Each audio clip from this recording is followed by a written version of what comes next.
د کنایې په باره کې به مخامخ یو څه اورېدلی وي. کنایې په ماورو کې اورو او ادبیاتو ته یې له ولسي ماورو لاره کړې. دا چې په ادبیاتو کې څه نقش لري دا به د نن ورځې په ادبي بحث کې شاعر او کتونکی ډاکټر احسان الله درمل راته ووایي. ډاکټر صاحب یو بحث د کنایې هم ده. کنایې داسې دي چې په شعر کې هم شته دي او خلک یې په عامه په مجلسونو په محاوره او په دې کې هم کوي. کنایه دا څه او څه نقش لري په ادبیاتو کې؟ ډېره مننه. کنایه د صراحت یا د تشریح یا د سپینو خبرو نه تېښتې ته وایي، خو د یو داسې مساوي شي په یادولو سره چې زمون ذهن د لوازمو نه ملزوم ته انتقال کی.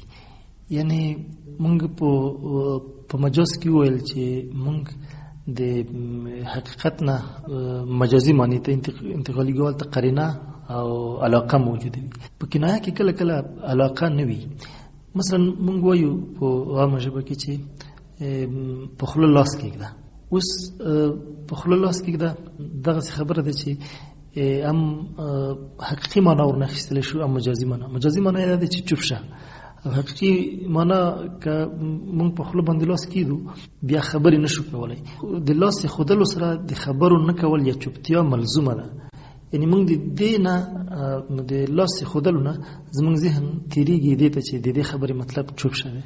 ډاکټر صاحب یو وخت تاسو تر خبرې پورې رایاده شوه، یو مجلس کې ناستو، یو سړي بحث کوو، بیا په دې بحث کې د مقابل سړي ته څو خبرې داسې وکړې د دوی ترمنځ دا خبرې روانې وې. یو وخت د مشر سړی چې و دا سپین ږیری هم دا خبرې ښې پې ونه لګېدلې، په خپل کار باندې مصروف سو. دومره مې واورېدو چې ورته وویل وایي هلکه ډېر مه کړه تېږه، زه ډوډۍ غوږ ته نه وړم. بلکل دا هغه ده، کنایه ده. د دې مطلب دا ده چې زه لیونی نه یم، هوښیار یم. که نه د کنایه دغسې یو شی دی چې مونږ په متن کې ځینې داسې برخې راوړو چې د هغو برخو نه پوهېدلی شو چې یوه برخه د دې متن حذف شوې او هغه پټې شوې برخې ته ځو. جرجاني وایي، عبدالقاهر جرجاني چې د بیان د علم موسس دی او په 401 کال کې مړ شوی، د دې یوه مشهوره خبره دی چې کنایه دوی معنا لري. یو د ظاهري متن معنا دی، یو د معنا دی. مثلا د فردوسي یوه مصرع ده چې د خپل قهرمان رستم په اړه وایي چې هغه دومره اتل و چې په جنگ کې کرګسان مړول، یا هغه په جنگ کې کرګسان مړول. د دې ظاهري مطلب دا دی چې هغه به کرګسانو ته غوښې اچولې، که نه، یعنی کرګسان به مړول. د دې متن ظاهري معنا دی. خو د معنا دا ده چې هغه به خپل دښمنان دومره ووژل چې د هغوی په غوښو به کرګسان ماړه شول. ټپوس چې ورته وایي. ټپوس چې ورته وایي. نو چون شاعري د صریحو او د سپینو او رڼو خبرو میدان ده، شاعران کله کله د کنایو نه هم ډېره استفاده کوي. د دې دپاره چې خپله خبره بدله کړي، د لوستونکي تخیل راوپاروي او هغه د خبرې معنا راواخلي. نو کله کله د تشبیهاتو نه، د استعارو نه یو بل ډول تخنیک کاروي چې هغه کنایه ده. لوازم وایي او بیا خپل ملزوم پټوي چې د لوازم سره څه ملزوم دی هغه پټ کړي وي او هغه لوستونکي پیدا کوي. مثلا کاروان صاحب وایي چې موږ تاسو یو کنایه لرو په ژبه کې چې هغه دومره چالاک دی چې د ویښو سترګو نه رانجې پټوي. کنه د کاروان صاحب شعر هم دی چې ملګرو ما داسې حسین لیدلی له ویښو سترګو نه رانجې پټوي. اوس دا د یو سړي د چلاکۍ او د هوښیارۍ او د زرنګۍ دپاره یو کنایه ده چې هغه دومره چالاک دی، دومره تیز دی، دومره روی دی. یو سړی چې د ویښو سترګو نه رانجې پټولی شي، د سره ډېر ظرافت او چلاکي لازمه دی او خپله دلته چلاکي نه دی ویل شوي. کنایې داسې دي چې په بېلابېلو فرهنګونو کې، بېلابېلو جغرافیو کې په مختلفو شکلونو جوړېږي. د عربانو کنایې چې دي د ایرانیانو سره فرق لري، او بیا زمونږ کنایې چې دي د پښتنو د جغرافیو هغه د نورو جغرافیو سره فرق لري. دا په خپلو سیمو او جغرافیو پورې متړلي دي. مثلا په عربانو کې یوه کنایه د هغه څوک چې لوړ قد لري هغه ته طویل النجاد وایي، یا چې د تورې لاس ته یې اوږد وي. او یا هغه څوک چې ډېر سخي وي، کثیر الرماد وایي، د ده یېرې ډېرې دي، د پلانې یېرې ډېرې دي. د چا چې یېرې ډېرې وي د دې مطلب دا دی چې د کره ډېر پخلی کېږي. د چا کره چې ډېر پخلی کېږي مطلب دا چې د ډېرو خلکو دپاره کېږي. ډیر خلک چې د چا کړی دي مطلب ملمانه ډیر دي د کورنۍ نه نور غړي مر سره دي او څوک چې ډیر ملمانه لري مطلب سخی ده نو دا په مختلف شکلونو د دې اشاره کوي چې د سړی سخی ده. د کنایو یو فرق د تصویرونو سره د تشبیهات سره د استعارو سره او د مجاز سره ده چې زیاتره کنایې د ولسی ژبې نه شعر ته راځي خو تصویرونه چې دي د شعر نه ژبې ته ځي. مثلا کله کله په یو شعر کې یو ښکلی تصویر راشي هغه په نثرونو ته انتقال شي مقالو ته انتقال شي. د علامه اقبال یو مشهور تصویر چې افغانستان ته د اسیا زړه ویلی و اوس په زیاترو لاره کې نثرونو مقالو کې وینو چې افغانستان د اسیا زړه دی او دغسې دی. دا د شعر نه انتقال شوی تصویر دی. زیاتره کنایي چې دي د ژبې نه انتقالي کې شعر ته. مثلا تاسو د استاد پسرلي په دې لاندې شعرونو کې د کنایو ځینې بیلګې وګورئ. یو دی چې ځوانه غزل نشي پنځولی اوس وګنډه پسرلي لاس په خوله پورې، یعنې په خوله پورې لاس ګنډل معنا چوپ شه نوره غلی کېنه که نه. یا مثلا وایي چې ظالمې په ډبرو د بمبرو ځالې ولې، ظالمې په ډبرو د بمبرو ځالې ولې، شکوې مې بیا له لرې په پرسان مه پاروه. موږ او تاسې یو چا ته وایو چې مثلا یو شر راپاروي یا یو څوک غلی وي څوک یې سکونډي چې هغه راوسپړي او یا د یو شر چې هغه خاموش وي ته راپاروي موږ وایو چې د بمبرو ځالې په ډبرو مه وله. یا موږ او تاسې د شرم او خجالت په وخت کې وایو چې له ځمکې وایستم. استاد پسرلی وایي چې ګرمې نګاه یې وایستم له ځمکې ساه مې په ستوني کې تربته شوله. یا موږ او تاسې کله کله وایو چې هغه دوه خلک ډېر سره ګران دي حتی د یوه ګریوانه سرونه راایستلي. د یوه ګریوانه سرونه راایستل دا معنا چې دوی ډېر سره ګران دي. دلته د لوازم یاد شوي موږ ملزوم ته ځو. لوازم دا دي چې مثلا څوک چې د یوه ګریوان نه سرونه راوباسي مطلب دوی به یو کمیس اغوندي. یو کمیس چې اغوندي مطلب دوی به په ډېر سره نږدې وي. ډېر چې سره نږدې دي دوی ډېر سره ګران دي او چې ډېر سره ګران دي نو دوی یو کمیس اغوستي. خبره یوه ده. مثلا استاد پسرلی وایي چې له یوه ګریوانه به سرونه باسي حسن و مینه چې ستا مین زړه کې پسرلي استغنا ووینم. دلته د یووالي دپاره استعاره ده.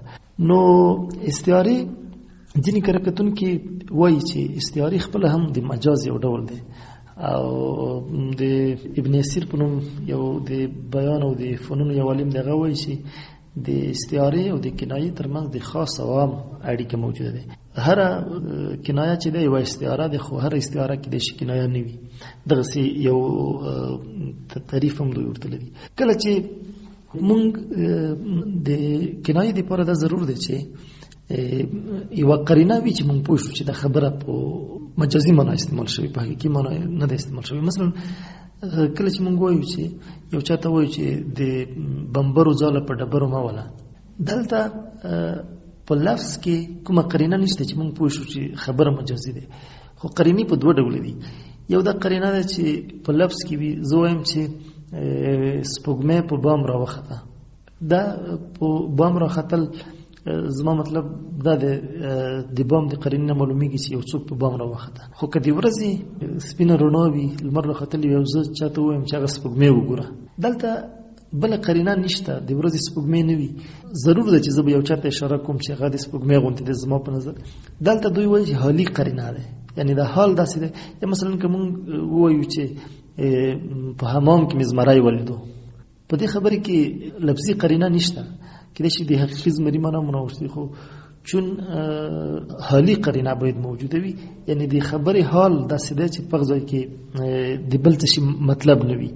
نو د بیان د علم عالمان وایي چې د استعارې او د نور مجاز او د کنایې یو فرق دا دی چې په کنایې کې قرینه چې وي دا حالي وي او په مجاز او په استعاره او په دې شانو کې بیا لفظي وي. ډاکټر صاحب د استعاره او د تشبیه په حصه کې مراته ویلي وو چې اړخونه لري. په کنایه کې څنګه ده موضوع؟ په کنایه کې دوه اړخونه شته. یو د کنایې ظاهري اړخ دی، یو یې باطني اړخ دی. مثلا مونږ چې ووایو چې له یوه ګریوانه به سرونه باسي حسن و مینه، دا یوه کنایه ده. یا په ډبرو د بمبرو ځالې ویشتل، دغه الفاظ چې دي د کنایې ظاهر د دې ته مکنیه بهي وایي. یعنی دغه کلمات چې په دې باندې کنایه جوړه شوې، دغه په واسطه کنایه جوړه شوې. او دغه معنا چې د تر دې کلماتو لاندې چې شی پټ دي هغه ته مکنیان هو، یعنی د دې نه کنایه شوی. دا لفظونه د څه شي نه حکایت کوي، د څه شي په اړه غږیږي. نو په دې لحاظ یو د کنایي ظاهر دی او بل د کنایي درون یا باطن دی چې هغه معنا ده.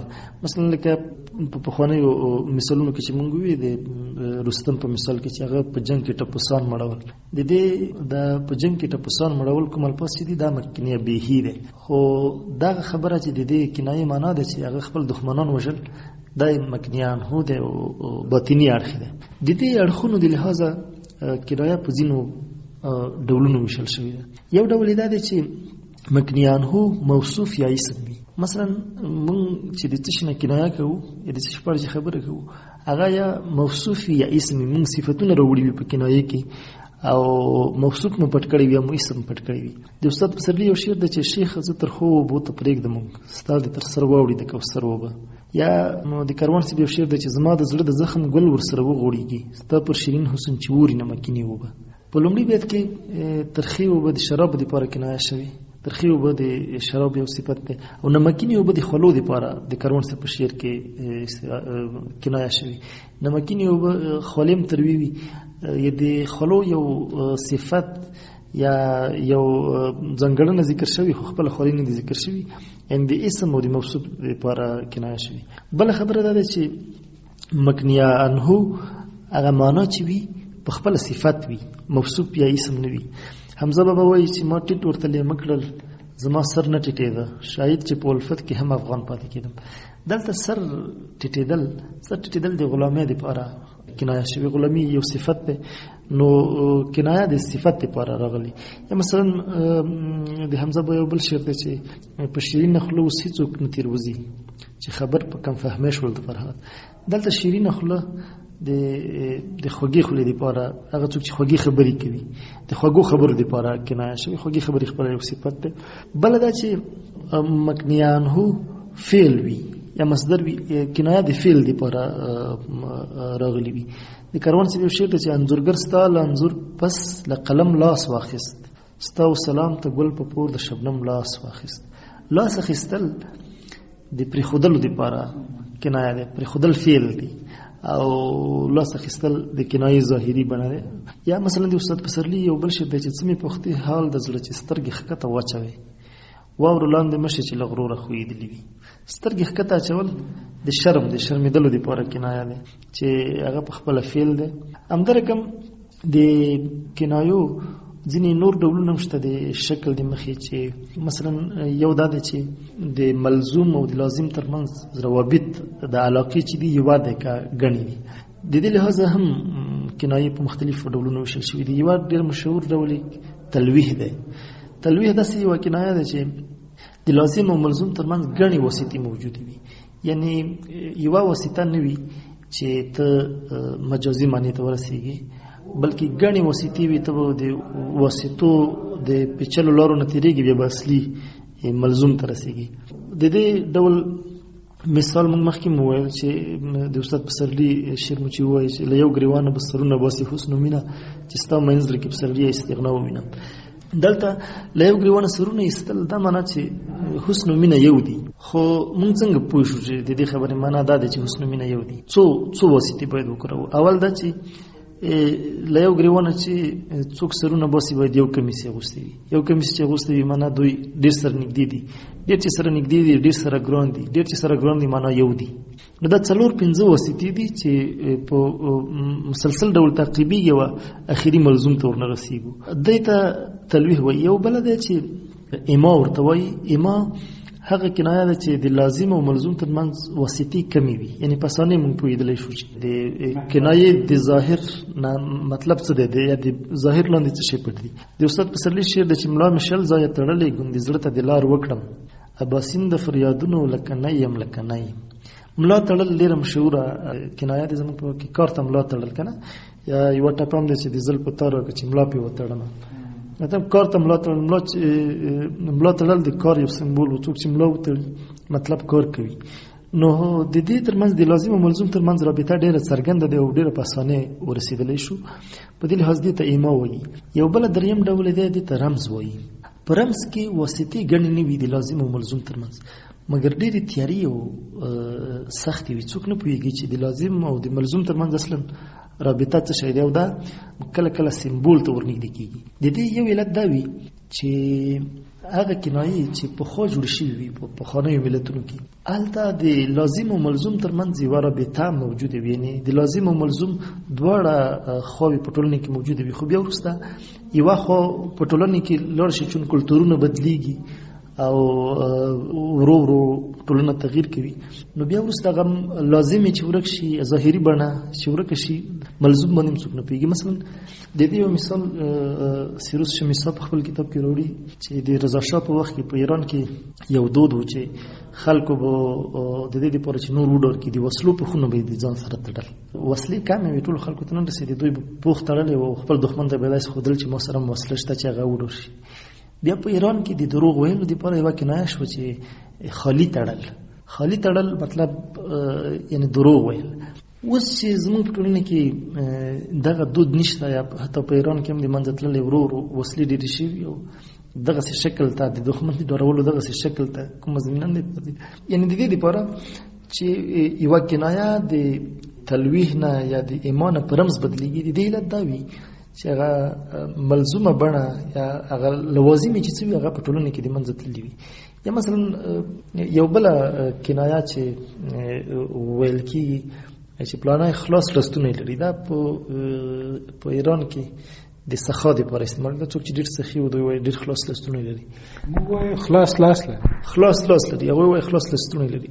د دې باندې کېدای شي موږ پوه نه شو، دا واسطه مبهمه ده چې خلاص لستونه څنګه د سخاوت سره اړیکې لري. خو د دې اصلي تاریخي ریښه دا ده چې هغه وخت په ایران کې چون په جامو کې جیبونه نه جوړېدل، نو خلکو به پیسې په یو واړه د څرمنې په یو پوښ کې اچولې او بیا به یې هغه په لستونو کې اچولو، لستونه به یې تړلی و.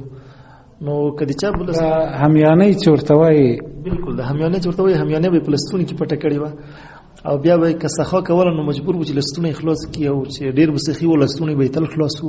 نو په دې لحاظ کله چې د کنایې هغه ظاهر د منځه تللی، اوس څوک همیانۍ په لستونو کې نه اچوي او په جامو کې جیبونه هم شته او د سخاوت ډېر ماډرن شکلونه هم راوتلي، نو موږ نه پوهېږو چې خلاص لستونه یې څه معنا. اوس څوک وایي چې خلاص لستونه یې موږ بیا فکر کوو چې البته تڼۍ یې شکېدل. بلکل دا خبره ده چې د یوه کنایه چې پیچلې کېږي په رمز بدلېږي، هغې علتونه دا وي چې هغه ظاهري شکل یې د منځه لاړ شي. یا مثلا په پخوانیو وختونو کې د چا د دې دپاره چې لاسونه اوږده دي، دا د ظلم دپاره کنایه وه چې د پړنکی اوږده لاسونه لري. او لنډ لستوني دا د زهد او تقوا دپاره پخواني د یهودو عالمان چې وو او زاهدان او عارفان راهبان، دغو خلکو به لستوني لنډول، د دوی ترمنځ د دوی کالي داسې وو چې لنډ لستوني به یې اغوستل. نو په پخوانیو ټولنو کې اوږده لاسونه د ظلم دپاره او لنډ لستوني د زهد او تقوا دپاره کنایه وي. چې چا به ویل چې د پلاني لاسونه اوږده دي معنا ظالم دی، او که لستونه یې لنډ دي معنا ډېر زاهد سړی دی. یو اصطلاح زموږ د خلکو ترمنځ هم شته ده، او هغوی د دې خپلو جنجالونو په حصه کې بیا وایي مطلب دا چې غږ مه لره او کار کوه. دوی بیا وایي ژبه لنډه لاس اوږده. بلکل دا ډېره ښکلې کنایه ده. ژبه لنډه لاس اوږده مطلب کار روان او خاموشي ورسره ساتلې. خبره دا ده چې اوس دغه دوې کنایې مثلا د حافظ په شعر کې راغلي، زه به تاسو ته ترجمه ووایم چې درځه موږ به په خدای ځان سپارو زړګیه، درځه موږ به په خدای ځان سپارو زړګیه، چې لاسونه شول اوږده لستوني لنډ شول. معنا دغه شعر که موږ ولولو کېدای شي د اوږدو لاسونو او لنډو لستونو مفهوم ته ضرور نه رسېږو تر څو چې په دې کنایو پوه شو. مطلب یې دا دی چې راځه زه ته ځان په خدای وسپارو. تقوا ډېره شوې خو ظالمان هم شوي چې لاسونه شول اوږده لستوني لنډ شول. یعنې خلک هم تقوا کوي هم ظلم کوي. نو د داسې یو حالت نه باید سړی خدای ته پناه یوسي.